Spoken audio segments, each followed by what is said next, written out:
I have Mr. Alan Chartrand here. He is the regional president of iHeartMedia Boston. Thank you for coming. Thank you, Joe. Thank you, man. Good So, to be here. tell me your start of how you got into where you are now. Well, I got started in the radio business many years ago. I got to go pretty far back. I've been in the business for, this will be my 33rd year in the business. I started in 1984. And I kind of fell in the business. So I wasn't one of those radio guys where when I was a kid, in my basement tinkering with radios or anything like that.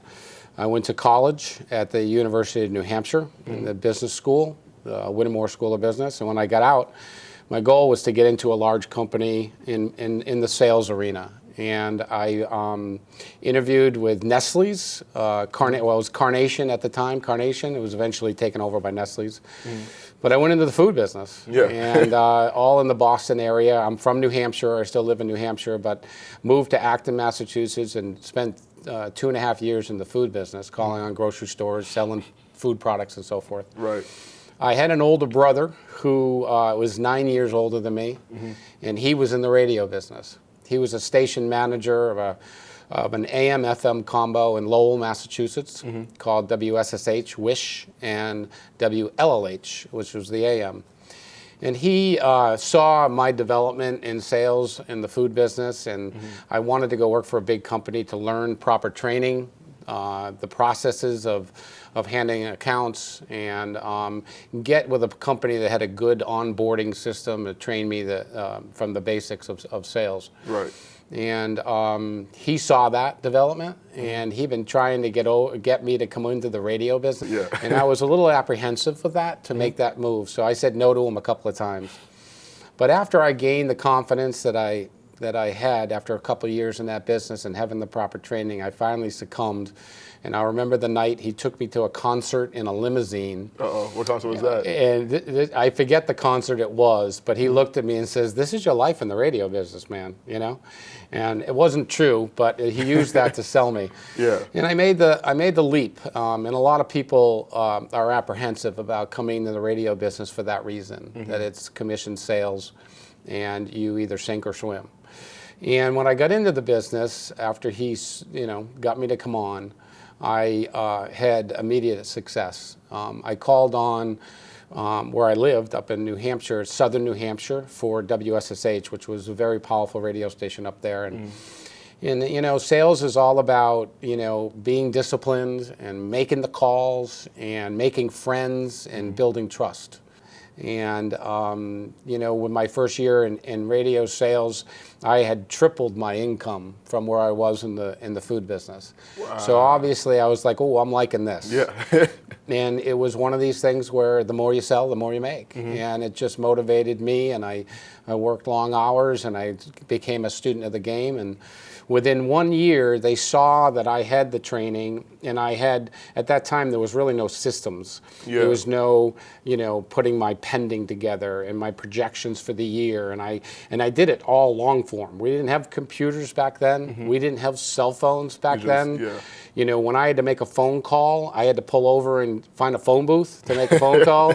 All right, so Right. I don't know, you don't remember No, I this, definitely remember but that. that Yeah, was yeah. the business back then, and it was.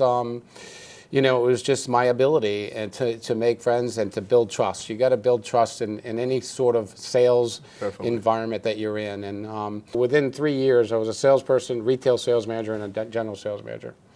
So I did that. We had some great success. And then the previous owner and my brother and a few other people bought a radio station in Boston. And it was WZOU 94.5. And you know Yeah. that frequency very well, Joe. Oh, yeah. And they put together a deal for me, not only to be the general manager of ZOU, but I could buy in percentages, and they valued the percentages, and it was sort of like sweat equity. As I worked, I bought into more of a higher percentage of the business. When I got into the seat, I found out that I had left a very cushy job, and this was very difficult. But we launched Jammin' in May 10th, May 10th. 1993. Oh, boy. We launched it with a tremendous television campaign. We spent over $1 million When we launched Jammin', we knew that we were going to have some advertiser fallout. We knew that was part of the pro forma in doing this. Right. Plus, we knew that we were going to have to market this thing like crazy. So there was going to spend some money. So that year in 1993, we lost $1 million in ad revenue, and we spent $1 million on television. You just said a lot of big accomplishments. So what was the like your number one accomplishment that you made in that 33-year span? Well, I think one of the biggest accomplishments of my career was making the decision to flip to Jammin' and to have the success that we did. So, and then I decided I was going to get out of the business, get out of radio.